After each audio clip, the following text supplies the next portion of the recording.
व्रतानां व्रतपते व्रतं चरिष्यामि तच्छकेयं तन्मे राध्यताम्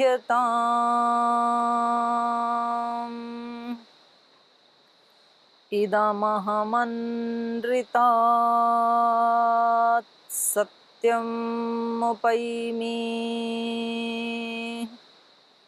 ॐ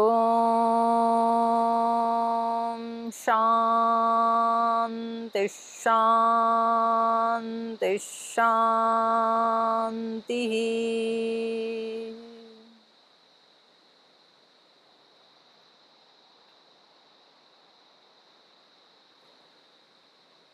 हिमालय की गोद में माँ अलकनंदा के पावन तीर पर, और आज तो सुबह बारिश हुई और उसके पश्चात अभी चारों तरफ से झिंगूर और जो भी पृथ्वी के अंदर रहने वाले प्राणी हैं उन सब का म्यूजिक भी आपको सुनाई दे रहा होगा। बहुत ही पावन स्थान है और यहाँ बैठ कर के एक पवित्र ग्रंथ का, एक महाकाव्य का हम अध्ययन कर रहे हैं। पिछली कक्षा में हमने चर्चा की थी महर्षि वाल्मीकि जी, जिनको हम आदि कवि भी कह सकते हैं। वैसे कवियों का कवि तो ईश्वर है। सैव क्षुक्रम अकायम अव्रणम अश्नाविरम शुद्धम अपाप विद्धम कविर मनीषी परिभू स्वयंभू, तो ईश्वर का एक नाम कवि भी है, क्योंकि काव्य का प्रस्फुटित होना ये अपनी चेतना के अंतरतम के गहराई में उतरे बगैर नहीं हो सकता है। और एक जो शब्दों की तुकबंदी करके जो कविताएं या जो गीत भजन लिखे जाते हैं वो एक बिल्कुल अलग है। और जो एक हृदय की गहराइयों में या समाधि अवस्था में डूब करके जो अंतः प्रेरणा से, भागवत प्रेरणा से जो काव्य निकलता है वो नित्य नूतन होता है, उसमें कभी बोरिंग नहीं होती है। जो तुकबंदी करके जो कविता आदि लिखे जाते हैं उनको 2-4 बार सुनने के बाद बोरिंग होती है, क्योंकि वो चेतना के बहुत ऊपर वाले स्तर से आए हुए थे। तो जितना गहराई से आता है, माने पूर्ण काव्य के कवि तो स्वयं परमात्मा हैं, लेकिन स्थूल दृष्टि से रामायण को आदि काव्य माना जाता है। महर्षि वाल्मीकि जी के मुख से जो सबसे पहला श्लोक निकला, जो छंदोबद्ध हो गए उनके शब्द, तो वो बहुत करुणा के वशीभूत होकर के अंतःकरण की वो गहराई में बहुत उतर गई थी। क्योंकि जो 3 भावनाएं महर्षि पतंजलि ने बताई हैं कि एक योगी के या एक साधक के हृदय में 3 भावनाओं के अलावा कोई चौथी भावना नहीं होनी चाहिए। मैत्री, करुणा, मुदिता। चौथा उपेक्षा है, पर उपेक्षा कोई भावना नहीं होती है, ये उसको नेग्लेक्ट करना कहते हैं, वो भावना नहीं है। भावना 3 ही होनी चाहिए।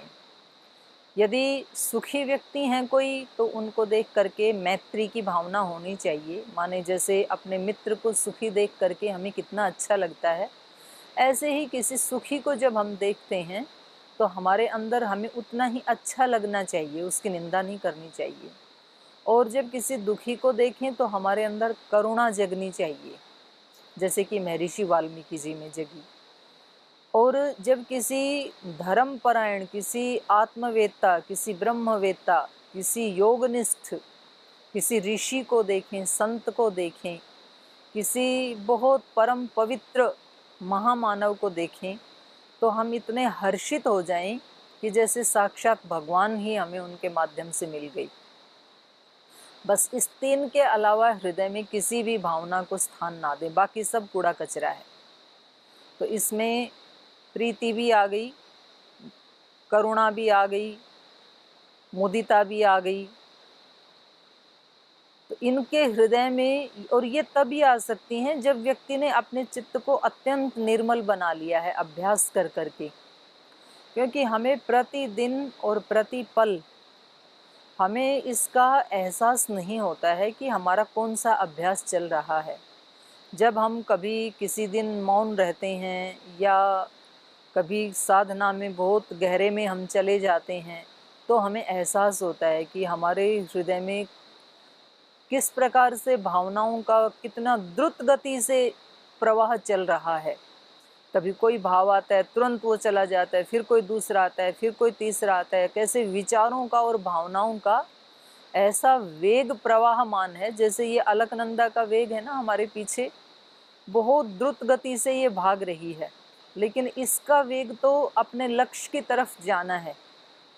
ये अपने जो इसका लक्ष्य है सागर से मिलना, तो ये तो उधर भागी जा रही है। तो ऐसा वेग हमारा ईश्वर की तरफ जाने का होना चाहिए।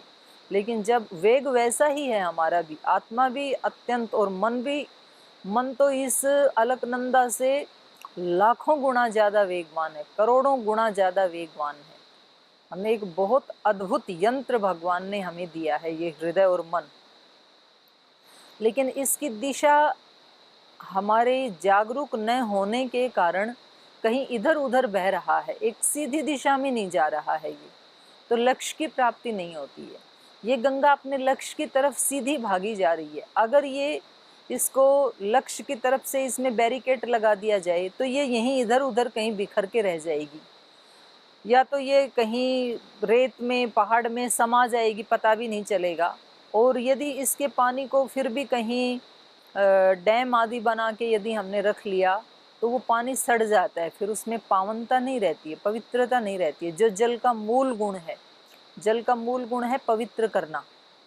तो ऐसे ही हमारी जो चेतना है, तो उसको यदि हम सजग नहीं होते हैं तो या तो वो इधर उधर काम क्रोध लोभ मोह आदि में बिखर करके वेस्ट हो जाती है सारी की सारी, और या फिर हम उसको अंदर की तरफ नहीं मोड़ते हैं और बाहर से भी अपने आप को बंद कर लेते हैं, तो कहीं ना कहीं फिर कुंठा पैदा हो जाती है। फिर उस चेतना में एक सड़ांध, एक दुर्गंध पैदा हो जाती है। तो कई बार ऐसे भी होता है कि जो बहुत एकांत में रहने वाले तो हैं, लेकिन बाहर से तो अपने आप को उन्होंने बंद कर लिया, लेकिन अंदर गति हुई नहीं।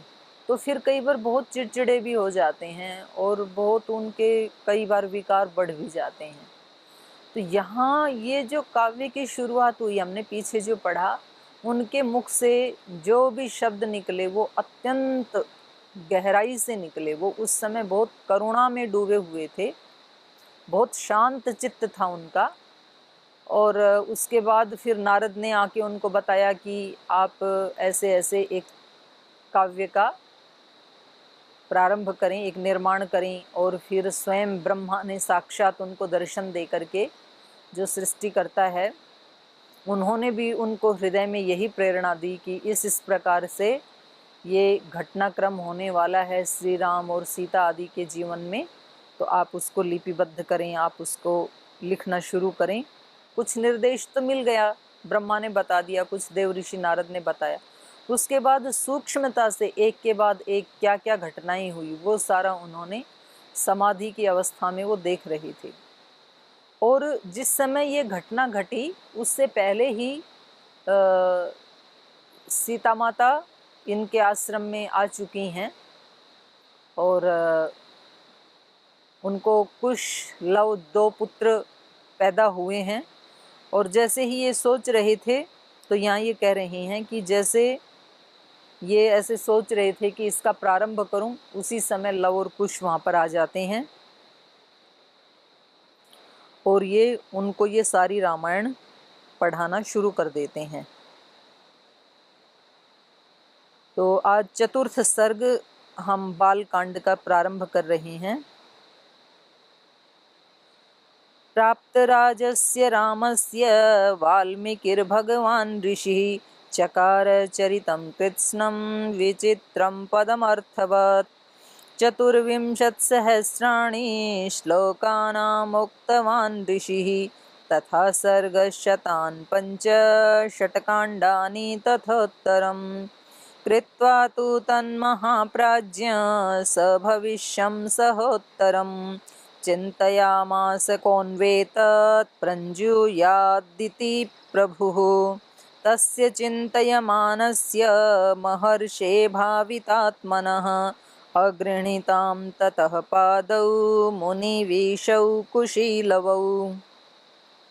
कुशीलवौ तु धर्मज्ञौ राजपुत्रौ यशस्विनौ भ्रातरौ स्वरसम्पन्नौ ददर्श श्रमवासिनौ स तु मेधाविनौ दृष्ट्वा वेदेषु परिनिष्ठितौ वेदोपबृहणार्थाय तावग्राहयत प्रभुः काव्यं रामायणं कृत्स्नं सीतायाश्चरितं महत् पौलस्त्यवधमित्येवं चकार चरितव्रत पाठ्ये ज्ञेये च मधुरं प्रमाणैस्त्रिभिरन्वितं जातिभिः सप्तभिर्युक्तं तन्त्रीलयसमन्वितं रसैः शृङ्गारकारुण्य हास्यरौद्रभयानकैः वीरादिभिरसंयुक्तं काव्यम् एतद्दगायताम्।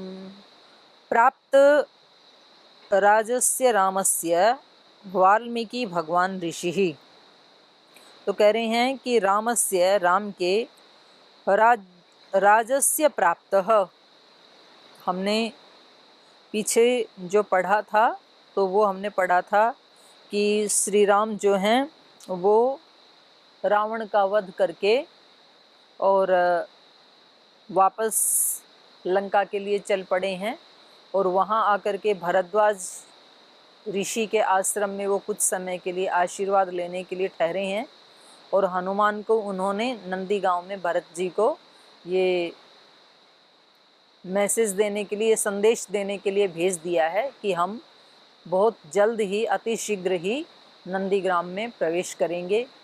और जा कर के हनुमान जी वहाँ सूचना देते हैं और सारे नगर में तैयारियां की जाती हैं। सारे नगर को दिवाली की तरह घी के दिए जला करके सुसज्जित किया जाता है। सभी अयोध्यावासी अत्यंत हर्षित हैं और वहाँ जा कर के चारों भाइयों का पहले मुंडन संस्कार किया जाता है। जो जटाएं उन्होंने 14 वर्ष तक नहीं कटाई थी उनको काटा जाता है। और सीता, मांडवी आदि जो चारों ही रानियां थी, चारों भाइयों की जो वधुएं थी, तो उनको भी राजोचित वस्त्र अलंकारों से सज्जित किया जाता है और श्री राम का राज्याभिषेक करके वो पुनः अपने राज्य को प्राप्त कर लेते हैं। सब प्रकार का कुशल क्षेम, सारी प्रजा अत्यंत प्रसन्न है श्री राम से। लेकिन कुछ विधि के विधान बड़े विचित्र होते हैं और उनको कुछ नए इतिहास बनाने के लिए कुछ पात्रों को चुनना होता है। यद्यपि उन आत्माओं में पहले ही वो बहुत अपनी दिव्य शक्तियां भर देते हैं, इसलिए उन आत्माओं के लिए तो वो एक अभिनय से ज़्यादा और कुछ नहीं होता है। वो समझते हैं कि मैं एक सत्य आत्मा हूँ, अविनाशी आत्मा हूँ और ये जो कुछ भी परिवर्तन चल रहा है ये शरीर, मन, बुद्धि त्रिगुण में चल रहा है। गुणा गुणेषु वर्तन्ते। इसलिए वो बहुत ज़्यादा उससे प्रभावित नहीं होते हैं और बड़ा बखूबी उस रोल को निभाते हैं। लेकिन वास्तव में अगर हम एक अपनी सामान्य मनुष्य की बुद्धि से अगर हम देखें तो मनुष्य शरीर में रहते हुए इस प्रकार के कठोर जीवन को, ऐसे रोल को निभाना, ऐसे अभिनय को निभाना, रियल में निभाना, न कि किसी मतलब रियल उसको जीना, ये अत्यंत कठिन है। हमारे जैसी जो आत्माएं हैं, सामान्य आत्माएं हैं, उनके लिए उसकी कल्पना करना भी बहुत बड़ा दुस्साध्य लगता है, क्योंकि हम तो छोटे छोटे अपने दुखों से ऐसे विचलित हो जाते हैं, क्योंकि हमने अपने शरीर और अपनी आत्मा का अभी हमने तादात्म्य में हम जी रहे हैं। हम नहीं जानते हैं, हमने केवल शब्दों में, शास्त्र प्रमाण से, शब्द प्रमाण से हमने ये जाना है कि मैं एक नित्य शुद्ध बुद्ध मुक्त स्वभाव वाला अविनाशी आत्मा हूँ। हम शब्द प्रमाण के ऊपर अत्यंत विश्वास भी करते हैं और इसलिए हम यथाशक्ति उसका अभ्यास भी करते हैं। इसी का नाम योग साधना है। लेकिन जब तक स्वयं व्यक्ति अपने उस स्वरूप का, आत्मा का साक्षात्कार ना कर ले, तब तक वो शब्द प्रमाण उस व्यक्ति के लिए अंतिम प्रमाण नहीं होता है। अंतिम प्रमाण तो प्रत्यक्ष ही होता है। तो इन्होंने जब सारे राज्य में सब कुछ बहुत ही सुनियोजित और बहुत शांति के साथ चल रहा है, तो उसी समय समाज में कुछ ऐसे विवाद उठते हैं सीता माता के चरित्र को लेकर के। और श्री राम तो माता को नहीं बताते हैं, लेकिन उनकी उदासी को देख करके अपने दासियों के माध्यम से सीता माता स्वयं ही इस बात की जांच करवाती हैं कि श्री राम की उदासी का कारण लोक अपवाद है, जो मेरे चरित्र को लेकर के लोक अपवाद उठ रहा है, तो वो उनकी उदासी का कारण है। तो वो स्वयं ही भगवान श्री राम से अनुनय विनय करके और वन गमन जाने की अनुमति ले लेती हैं। और जिस समय वो वन में जाती हैं तो महर्षि वाल्मीकि जी के आश्रम में ही वो आश्रय पाती हैं और वो पुत्रीवत उनका पालन करते हैं। और वहाँ पर ही जब वो गई हैं तो उस समय उनकी वो गर्भिणी अवस्था में हैं। तो लगभग 6-7 महीने का गर्भ उस समय उनको रहा हुआ होता है। और वहाँ जाके 2-3 महीने के बाद ही वो श्री राम के 2 पुत्रों को जन्म देती हैं।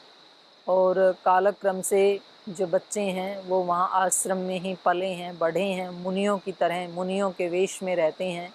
अत्यंत मेधावी, धैर्यवान, पराक्रमी और बलवान पुत्र हैं वो दोनों। तो ये जो रामायण का उन्होंने महाकाव्य की जो रचना की महर्षि वाल्मीकि जी ने, तो सबसे पहले इसका अध्यापन वो दोनों इन मुनि कुमारों को ही करवाते हैं, लवकुश को ही करवाते हैं। तो उसका यहाँ पर ये वर्णन कर रहे हैं 4th सर्ग में। ये कह रहे हैं रामस्य प्राप्त राजस्य, राम के मर्यादा पुरुषोत्तम श्री राम के राज्य को प्राप्त करने के पश्चात वाल्मीकि भगवान ऋषि ही कृत्स्नम चरितम चकार। भगवान महर्षि वाल्मीकि ने इनके संपूर्ण चरित्र को चकार बना दिया। माने इन्होंने शुरुआत तो पहले ही कर दी, इनका जब जन्म हुआ तभी कर दी थी, लेकिन ये महाकाव्य बनते बनते बनते बनते और ये पूर्णता को प्राप्त हो गया। और इधर भगवान श्री राम अयोध्या के राज्य को प्राप्त कर लेते हैं विचित्र पदम अर्थवत। और ये जो इन्होंने महाकाव्य लिखा है इसमें विचित्र पद माने बहुत सुंदर सुंदर शब्दों का, पदों का चयन किया है। चित्र विचित्र, जैसे किसी स्थान के ऊपर हम अलग अलग कलर्स के फूल लगा देते हैं, या फूल नहीं तो वैसे ही अलग अलग कलर से कोई चित्र बना देते हैं, तो वो जो अनेक अनेक वर्णों का जो चित्र विचित्र जो कलर कॉम्बिनेशन होता है, तो वो और भी उस सौंदर्य को बढ़ा देता है। तो इसी प्रकार इन्होंने रामायण महाकाव्य में जो शब्दों का, पदों का जो चयन किया है वो बहुत विचित्र है। और वो पद अर्थवत, विशेष अर्थों को अपने गर्भ में समेटे हुए हैं। विचित्र पदम अर्थवत 24 सहस्राणि श्लोकानाम उक्तवान ऋषि।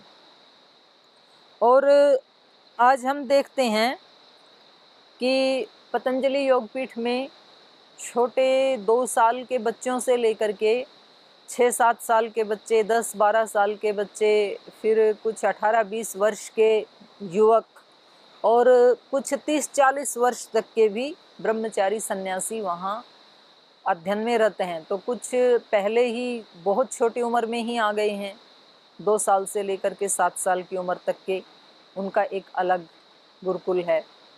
फिर कुछ को थोड़ा सा बड़ा होने के बाद होश आता है तो वो 10वीं-12वीं करके आते हैं। कुछ उससे भी बड़े हैं जो ग्रेजुएट या पोस्ट ग्रेजुएट होने के बाद आते हैं।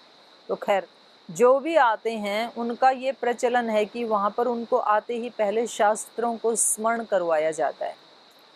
तो कई बार जैसे छोटे बच्चे हैं तो कुछ लोगों ने, क्योंकि आजकल हमने शिक्षा व्यवस्था को इतना घटिया, इतने निचले स्तर पर हम ले आए हैं कि उससे बच्चों के ब्रेन का विकास होना ही बंद हो गया। पहले बच्चों को कितने सारे वो डिजिट्स याद होते थे। हमें भी याद है जब हम पढ़ते थे तो दूसरी तीसरी कक्षा में ही 20-30 तक पहाड़े रटवा देते थे कि इनको। और मैथमेटिक्स, इतना उस मैथमेटिक्स तो आता ही था, माइंड भी शार्प होता था, उसका विकास होता था। आजकल सब कुछ कंप्यूटर में है, आजकल सब कुछ गूगल गुरु के पास है, बच्चों की मेमोरी पावर विकसित ही नहीं हो पाती है। तो उनको यहाँ तक कि अपने घर वालों के अगर कहीं खो जाए बच्चा और उसको कहें कि आप अपने घर में अपने माँ को या पिता को आप फ़ोन कर दें, तो उसको मम्मी पापा के फ़ोन नंबर याद नहीं होते हैं बच्चे को।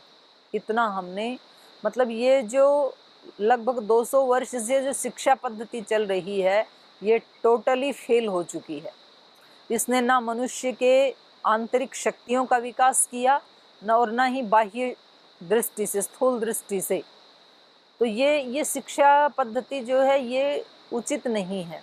अगर बच्चे के ब्रेन का विकास करना है, क्योंकि अगर उसका बचपन में उसके ब्रेन का, उसकी शक्तियों का, आत्मा का, बुद्धि का इतना विकास कर दिया जाता तो कभी भी आज एक शिक्षित व्यक्ति आत्महत्या नहीं करता।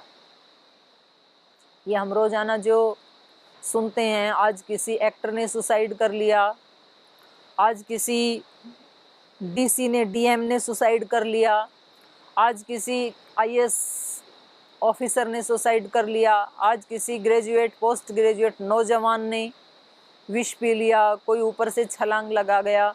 तो ये सारा इस शिक्षा पद्धति की असफलता को दिखाता है, क्योंकि उसमें बच्चे की जो अंदर की शक्तियां हैं उनका विकास नहीं किया जाता है। और पेपर की स्टाइल भी ऐसी बना दी कि उनको मतलब कम लिखने में टिक मार्किंग आदि करके बहुत सारे नंबर आ जाएं, और बच्चे को बोलते हैं कि होमवर्क तो देना ही नहीं, नहीं तो उसके ब्रेन के ऊपर लोड पड़ेगा, और बच्चे को कभी ताड़ना तो देना ही नहीं। जबकि महर्षि दयानंद जी ने इससे उल्टा लिखा है। उन्होंने कहा 5 वर्ष तक बच्चे को पालन करना चाहिए, डांटना नहीं चाहिए।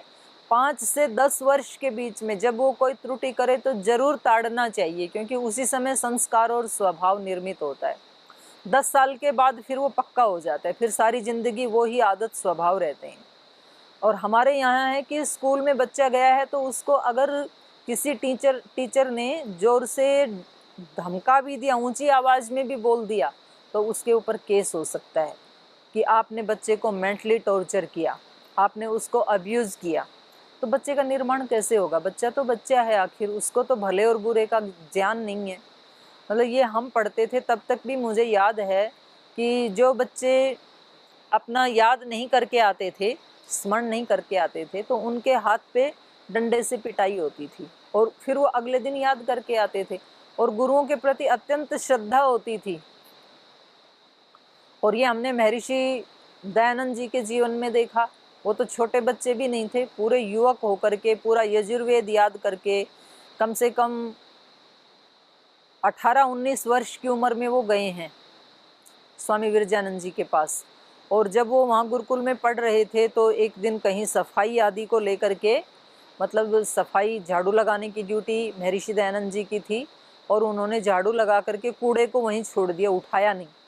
और जब उनके गुरुजी स्वामी विरजानंद जी, क्योंकि वो प्रज्ञा चक्षु थे, उनको दिखाई नहीं देता था, और वो उधर से निकल रहे थे तो उनका पैर कूड़े में चला गया, तो उनको अच्छा नहीं लगा। उनको उस समय गुस्सा आया और उन्होंने एक बांस पड़ा था, वो बांस उठा के उससे पिटाई की महर्षि दयानंद की। बाद में जब वो अपने कुटी में गए तो उनको अच्छा नहीं लग रहा था कि इतने सुयोग्य शिष्य को उन्होंने इतना ज़्यादा पिटाई की, उनको मारा। लेकिन थोड़ी देर के बाद ही महर्षि दयानंद वहाँ कुटिया में आते हैं और वो गुरुजी के हाथों को सहलाने लगते हैं। वो कहते हैं, गुरुजी मेरा शरीर तो मैंने योगाभ्यास कर करके वज्र का बना लिया है, तो मेरे ऊपर तो क्या असर पड़ना था, मेरा तो कुछ भी नहीं बिगड़ा, लेकिन आपके हाथ बड़े कोमल हैं, आपको ज़रूर चोट लगी होगी, तो आपको जो पीड़ा हुई उसके लिए मैं क्षमा मांगने के लिए आया हूँ। ये जो गुरु शिष्य की परंपरा थी पढ़ाई की, उसने महर्षि दयानंद जैसे ऐसे महान तेजस्वी और ऐसे महान महामानवों को उत्पन्न किया। आज हमारी जो शिक्षा प्रणाली है वो ऐसे कायर, कमजोर, डरपोक, बुज़दिल लोगों को तैयार कर रही है कि जिनकी नौकरी नहीं लगे थोड़े दिन तो वो डिप्रेशन में चले जाते हैं, क्योंकि अब वो जो उनके पास कागज पत्र आ गए, अब वो अपने आप को ये समझते हैं कि मैं खेती कैसे करूं। पिता के यहाँ 10-20 एकड़ जमीन खाली पड़ी है, लेकिन वो कहता है मैं तो ग्रेजुएट हूँ, मैं तो पोस्ट ग्रेजुएट हूँ, अगर मुझे खेती ही करनी थी तो मैंने ये पढ़ाई क्यों की। ये संस्कार हमने उनको नहीं दिए पुरुषार्थ करने के। अगर ये संस्कार दे दिए जाते गुरुकुलीय शिक्षा पद्धति की तरह तो देश में बेरोजगारी कभी नहीं होती, क्योंकि कोई ना कोई हुनर उसने सीख लिया होता और वो किसी भी हुनर से बहुत आगे बढ़ गया होता। तो कितने ऐसे उद्योगपति हैं जिनके अंदर कोई छोटा सा हुनर था, उसको उन्होंने बढ़ाया। धीरू भाई अंबानी छोटा सा काम लेकर के चले और आज देखो उनके पुरुषार्थ का फल क्या है। श्रद्धेय स्वामी जी महाराज। तो ये इस प्रकार के जो उदाहरण हमें दिखाई देते हैं, ये कोई नया नहीं है, ये हमारी प्राचीन शिक्षा पद्धति ऐसी ही थी। स्वयं हम मर्यादा पुरुषोत्तम श्री राम का जीवन देखें तो उनकी शिक्षा दीक्षा गुरुकुल में हुई। वो तो राजकुमार थे, वो तो कहीं कॉन्वेंट स्कूल में, कोई महंगे से महंगे स्कूल में उनके पिता उनको पढ़ा सकते थे, लेकिन उनको विश्वामित्र के साथ गुरुकुल में भेजा गया ताकि वो तपस्या करके, और एक आम आदमी का दर्द क्या होता है, एक विदाउट एसी कूलर के रहने का अनुभव क्या होता है, अपने आप पुरुषार्थ करके अपनी सब्जियां उगाना, अन्न उगाना, गायों की सेवा करना, तब दूध पीना, वो दूध कैसे मिलता है, उसका अनुभव, उसका एहसास क्या होता है, ये स्वयं राजा को करवाया जाता था, राजकुमारों को करवाया जाता था, क्योंकि वो ही कल के भावी राजा बनेंगे। और यदि राजा को प्रजा के छोटे छोटे दुखों का और छोटे छोटे पुरुषार्थ का एहसास यदि नहीं होगा तो वो कभी प्रजा के साथ न्याय नहीं कर पाएगा। तो ऐसे ही हमारी शिक्षा प्रणाली होनी चाहिए। आज जो उच्च पदों के ऊपर आसीन हैं उनको ये भी नहीं पता कि खेती कैसे होती है, बाजरा कैसे बोया जाता है, कितना नीचे डाला जाता है, गेहूं कैसे बोया जाता है, चना कैसे बोया जाता है, हल कैसे चलाया जाता है, पसीना कैसे आता है, कटाई कैसे की जाती, कुछ भी नहीं पता है। लेकिन कृषि वैज्ञानिक हैं और कृषि मंत्री हैं और वो सारे फैसले लेते हैं, लेकिन उन्होंने कभी खेत में जाकर के कोई अनुभव नहीं किया, इसलिए वो कभी भी किसान की पीड़ा को नहीं समझ पाएंगे। तो ये जो शिक्षा प्रणाली है ये सफल शिक्षा प्रणाली नहीं है। लेकिन ये जो हमारी गुरुकुलीय शिक्षा प्रणाली है, श्री राम से लेकर श्री कृष्ण से लेकर, श्री कृष्ण भी जहाँ सुदामा और दूसरे सामान्य बच्चे, ग्वाल बालों के बच्चे पढ़ते हैं, उसी गुरुकुल में राजा के बेटे श्री कृष्ण भी पढ़ते हैं। और ऐसे ही यहाँ लवकुश को भी वहाँ आश्रम में सीता माता स्वयं भी वहाँ जा कर के राजरानी की तरह नहीं रहती है, एक गुरुकुलवासिनी, एक तपस्विनी की तरह से वो वहाँ पर रहती हैं। उनका वेशभूषा, उनका पुरुषार्थ, उनकी साधना, वो सब वैसे ही करती हैं जैसे एक आश्रम में रहने वाले व्यक्ति को करना चाहिए। कुछ लोग आश्रम में जाते भी हैं तो फिर वो वहाँ आश्रम की महिमा को समझते नहीं है, वो वहाँ पर तप करते ही नहीं है, वो वहाँ पुरुषार्थ करते ही नहीं है। तो ये उनके संस्कार ऐसे नहीं हैं क्योंकि उनको ऐसी शिक्षा नहीं मिली। अगर उनको बचपन में ऐसी शिक्षा मिलती तो ऐसे स्थानों में जाना परम सौभाग्य होता है। अगर 4 दिन भी आपको कहीं ऐसे गुरुकुल में, आश्रम में जाने को मिले तो आपको बिल्कुल वही जीवन जीना चाहिए जो उस आश्रम के लोग जीते हैं। आपका जल्दी उठना, आपका सिंपल भोजन करना, आपके सिंपल वस्त्र पहनना, जैसे वो जप तप ध्यान साधन हवन भजन करते हैं वैसे करना, स्वाध्याय करना, तो पता लगेगा कि इसका महत्व क्या है।